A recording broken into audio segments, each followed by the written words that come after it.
Good day, or good evening. Welcome to Creation, Genesis, and Origins. My co-host Ken Miller is with me. I'm Dick Fisher.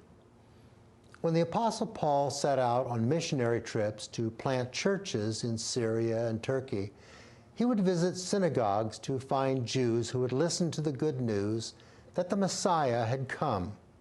Largely, he was rejected and eventually martyred. For the Jews to consider a human person as God was blasphemous, and this belligerent attitude plagued Paul's ministry until his death. Although the emperor of Rome was proclaimed to be a god and the Greeks had many gods, the Jews knew only one God. Yet Paul was able to find a few who would listen and took his message to heart.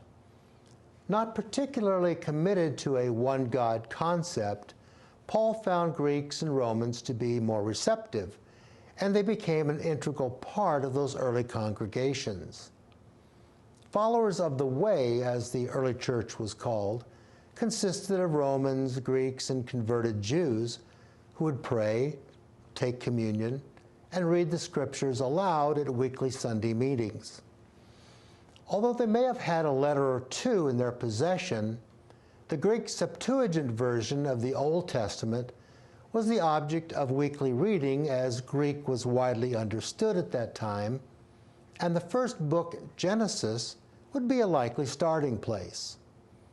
Listening to the story of Adam, Cain, and Abel and Noah read aloud, Gentiles in the group of believers would have had no reason to think Jewish history wasn't their own history too. In 1611, when the King James translators produced the English version of the Bible, they were of the same mindset as early believers. They thought the entire human race derived from Adam and Eve, the flood was worldwide, that only a family of 8 survived. They all gathered at Babel and scattered in small groups, speaking foreign tongues. This total misunderstanding skewed the translation and virtually canonized the tradition that had arisen 1,600 years earlier.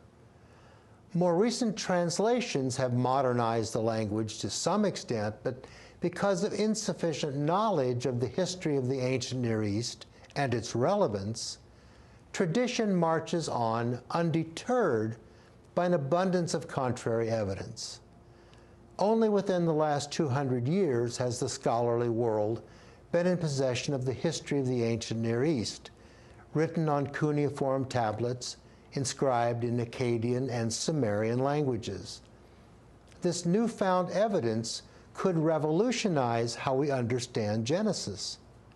Tradition needs to be set aside, and relevant Near East history that helps to clarify Genesis must be taken into account, lest yet another generation becomes confused and misled, and the Bible itself is considered flawed and irrelevant.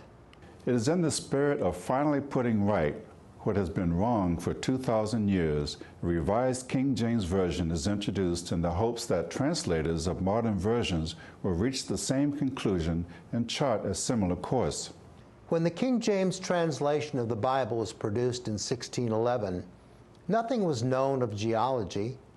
James Hutton, the father of geology, wasn't born until 1726.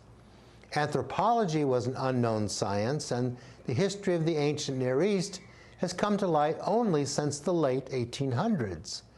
So the translators of the Authorized version labored in a vacuum of mitigating evidence that would have helped them immensely.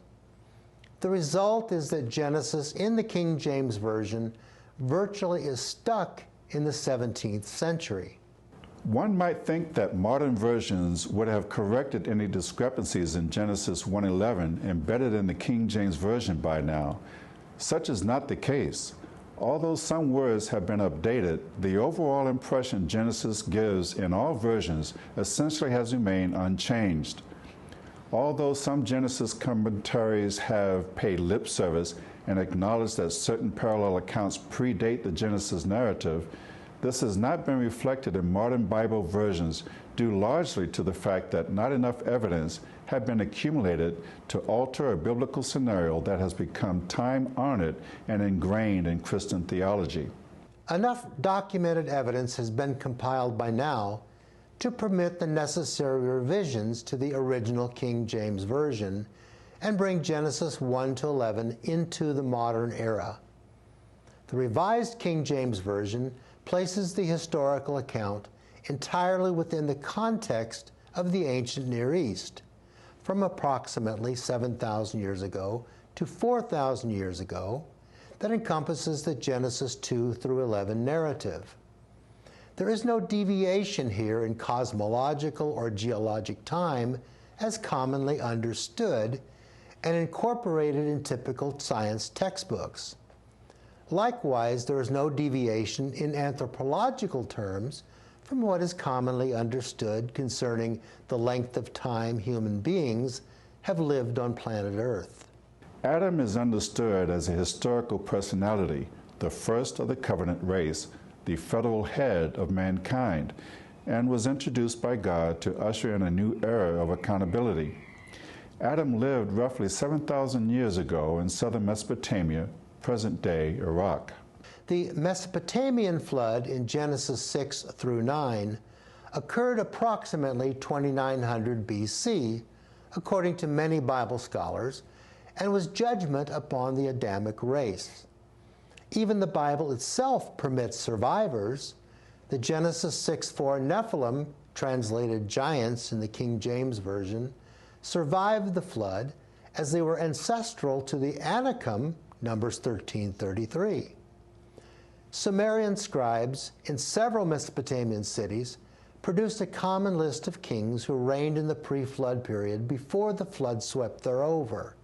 In addition, they recorded names of kings who ruled during the post-flood period until Sumer was destroyed about 2000 BC. This places the Sumerians living in the region of southern Mesopotamia on both sides of the flood. They suffered collateral damage but survived to rebuild their flood-ravaged cities. The dispersion in Genesis 10 precedes the Tower of Babel incident described in Genesis 11. At least two languages, Akkadian and Sumerian, were spoken in Shinar or Sumer.